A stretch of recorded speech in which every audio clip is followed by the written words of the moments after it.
Hello guys! Hello guys, magandang araw po. Welcome po kayo dito sa aming channel at ngayon po ay mag-unboxing po tayo nitong Junior drum set at ito po yung magagamit nito pong aming mga bata at syempre pati po kami. So buksan na po natin. Excited na siya magbukas. Excited na magbukas. So binugupit na niya eh.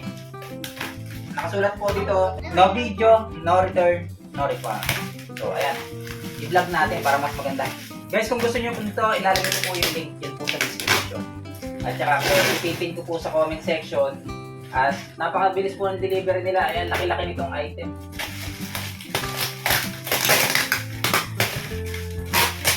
O ayan, buksan na natin mga kaibigan. At pagbukas natin, ito agad nasa ibabaw. Tayo muli mag-assemble nito. Patay tayo dyan, hindi tayo maalam niya. So ayan po, meron po dito mga parts na kailangan natin buuin. Ayan. So, meron po siyang dalawang malaki nito. Ang yan dito sa ating bass drum. Saka po ito. Kasi marami pa pong laman mga kaibigan. No? Ito pa, hindi yata tayo man magbuo nito. Sana po meron tayong manual. Ito ay para sa Bass drum pedal. Ito ang ating bass drum pedal. Tanggalin muna natin sa box lahat. And then ito mukhang mga stand to kasi ayan medyo mabigat. Ito naman yung ating hi-hat. Tingin ko hi-hat siya kasi magka-partner siya. At ito pa ang isa mga kaibigan, mukhang ito ang ating crush cymbal.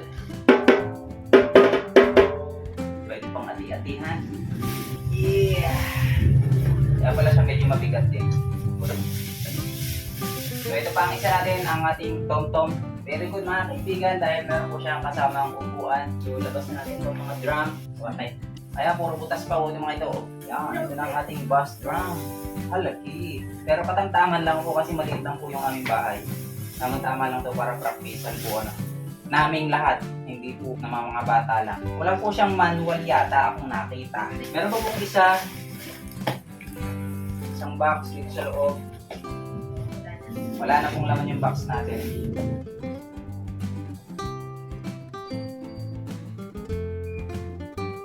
So yun guys, dito muna tayo mag-start sa hi-hat. Hindi naman po kami marunong talaga nito. Susubukan lang natin mag-ayos kasi wala namang ibang mag-aayos dito kundi kami din. Kasi wala namang marunong. Baka bago ka lang dito sa aming channel, please po kalimutan mag-subscribe at pakiclick ang notification bell para updated po kasi na-upload namin videos, tutorial dito po sa aking YouTube channel. Kasama na po yung mga unboxing ng mga item na binibili namin sa Lazada. So pagka nailapat na natin na maganda, tingin nyo ay ayos na, hindi na umuuga-uga, pwede natin igpitan dito. Para nakalak na siya, hindi na siya gagalaw-galaw. So dito naman sa ilalim, meron ditong butas, ayun, may lusutan dito sa ilalim. Meron bakal dyan. Suot na lang natin siya doon. So kalasin lang natin, paluagin natin. Suot natin doon. Ayan, and then higpitan natin ng konti. Huwag naman todong higpit, okay na yun. So ayan, kakalasin muna natin. Hindi ko alam kung tama ako guys, i-share lang namin ito pero kalasin muna natin yan. And then ito. And then dito, lalabas siya dito sa kabila. Ayan. Dito sa ilalim, meron siyang may thread dun sa ilalim yun. Kung mapansin nyo sa loob ng butas, ayun, meron siyang thread. So itong bakal na to, idudugtong natin dun. Para maging kadugtong siya nung chain na nandun sa baba. Yung chain ng ating tungtungan ng hi-hat. Saka yung mga tawag hindi ako sigurado. Tama ang aking mga itinatawag dito. Hindi naman po ako drummer ay. Kami nga yung magte-testing lang. Okay.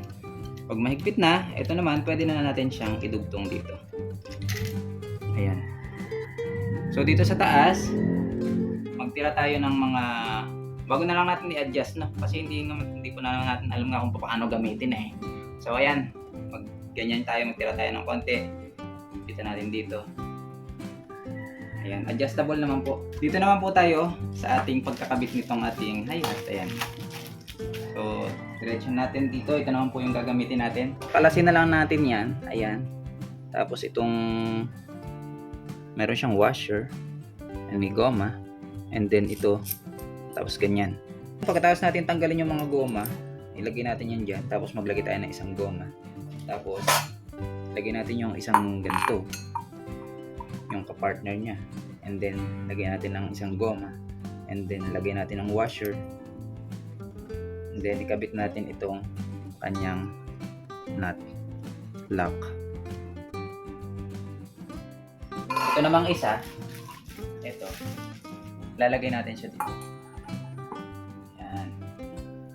Tapos itong isa, ito, lalagay natin siya dito. Ayan. Tapos, dito, bago natin siya higpitan dito sa part na to, tungtungan muna natin to. O, ibaba natin siya. Ayan. Tapos, saka natin siya hihigpitan. Okay. Pag nahigpit na, ganyan siya. So, dito naman tayo sa snare stand. Pahin natin ang tripod. Ayan, lock natin. And then, ito naman. Susok natin. Adjustable po yan. Pero ito, medyo mababa na po. Talagang pangbata nga lamang. Pwede natin i-ganyan. Ayan. So, dito naman, hindi naman tayo marunong. Siyempre, lagay na lang natin. Yan. Tapos, sakloban natin ito. Sakloban. Ayan. Pagkatapos natin sakloban, lagyan natin itong mga lock. Yan, nakasabit lang yan dyan.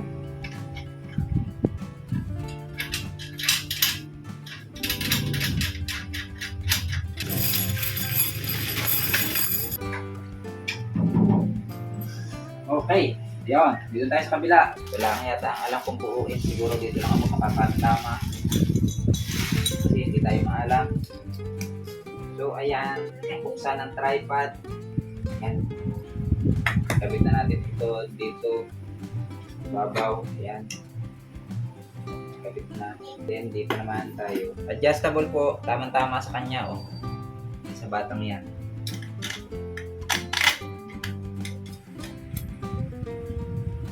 So, ayan nga mga kaibigan. Natapos na nga natin assemblein. At talagang tayo nagtagal pag-assemble. Pag hindi man tayo marunong eh.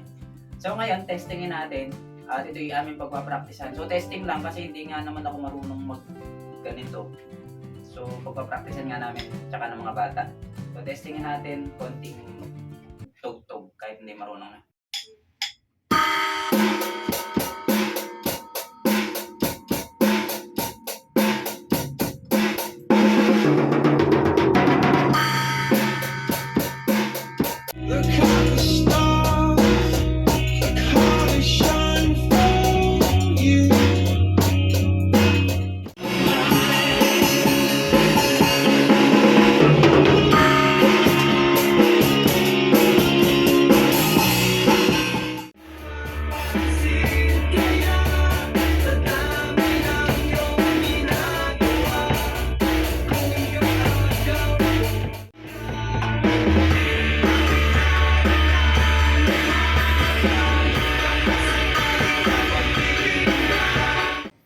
So yun guys, pwede na siyang pagpraktisan.